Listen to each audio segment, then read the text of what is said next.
keluarnya sesuatu dari dua jalan atau ruang, yaitu kuburan dan dubur, seperti buang air kecil, buang air besar, dan buang angin. Yang kedua yaitu hilang akal, seperti mabuk, gila, pingsan, dan tidur. Yang kemudian yaitu bersentuhan kulit dengan lawan jenis yang bukan mahram tanpa ada batasan yang menghalanginya. Yang terakhir yaitu menyentuh kemaluan dubur atau dubur dengan telapak tangan bagian dalam.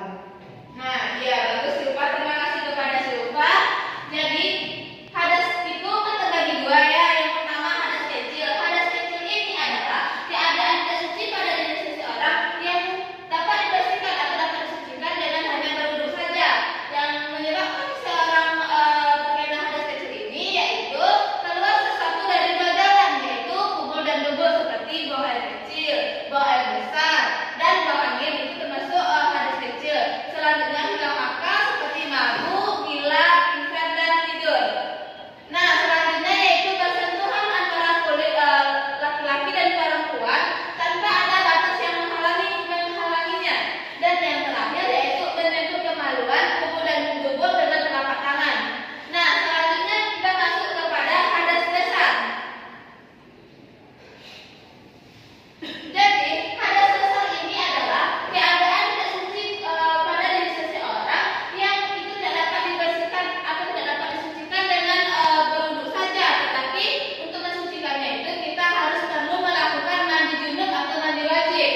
Keadaan seseorang yang mengharuskan untuk melakukan mandi wajib ini yaitu yang pertama, Keluarnya mani baik pada laki atau hal yang lain bagi laki-laki. nah ya, yang kedua dapat disebabkan dengan haid atau menstruasi bagi perempuan. Yang ketiga, melahirkan atau wiladah, yaitu darah yang keluar pada seseorang saat melahirkan. Dan yang ketiga, nifas, yaitu darah yang keluar pada seorang perempuan setelah mereka melahirkan. Dan yang keempat, melakukan hubungan suami istri. Dan yang terakhir, meninggal dunia, kecuali bagi orang-orang yang syahid. Kan? Nah, selanjutnya kita masuk kepada macam-macam najis. Siapa yang tahu apa saja macam-macam najis itu? Sebutkan. Silva saja dari tadi ya. Iya, Bu. Nah, kepada Kumpul disilakan. Ada najis muka papa, Bu. Ah. Ada najis palazzo. Ah. Ada najis muka kita. Minta Kumpul ya. Nah, yang pertama yaitu najis ringan atau diistilahkan dengan najis mukhafafah, yaitu disebut najis ringan karena cara mensucikannya itu sangat ringan, cukup dengan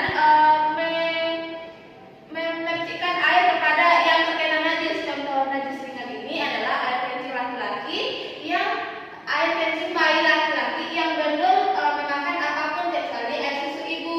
Yang kedua yaitu najis pertengahan atau najis mutawasito. Disebut pertengahan ini posisinya itu di tengah-tengah di antara najis berat dan najis ringan. Bu Situ. Yang termasuk najis ini adalah segala sesuatu yang keluar dari kubur dan dubur apapun bentuknya, air mani, kotoran binatang dan bangkai selain bangkai manusia, dan bangkai belalang dan bangkai ikan. Dan yang terakhir yaitu najis berat atau najis mughallazah. Disebut najis mughallazah ini yaitu karena tidak bisa disucikan dengan mencuci atau membersihkan air saja, tetapi harus dengan cara tertentu. Ada yang tahu bagaimana cara mensucikan najis mughallazah ini? Tidak, Bu. Nah, nanti kita bahas ya. Ya, Bu. Nah, selanjutnya kita masuk kepada cara mensucikan diri dari najis tadi ya. Iya, Bu. Nah, yang pertama yaitu cara mensucikan najis mukhafafah atau najis ringan, yaitu dengan memercikkan air kepada barang atau tempat yang terkena najis tersebut. Nah, paham? Paham, Bu.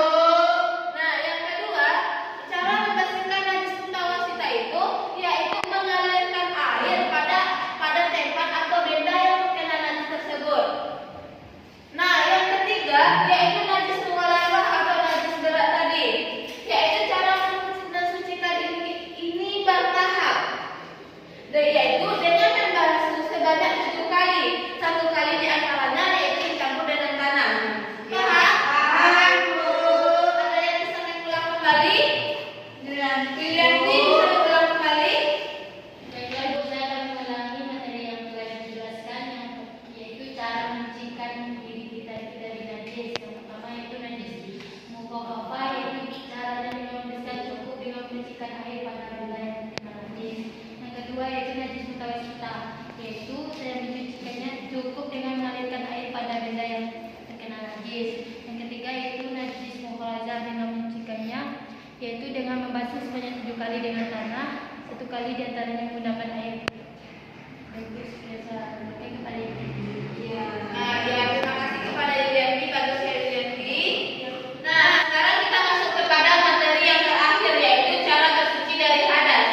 Adapun cara bersuci dari hadas kecil yaitu cukup dengan berwudu dan bertayamum pada keadaan tertentu, misalnya tidak ada air, itu bisa dengan bertayamum ya. Sedangkan hadas besar itu dapat disucikan dengan cara mandi wajib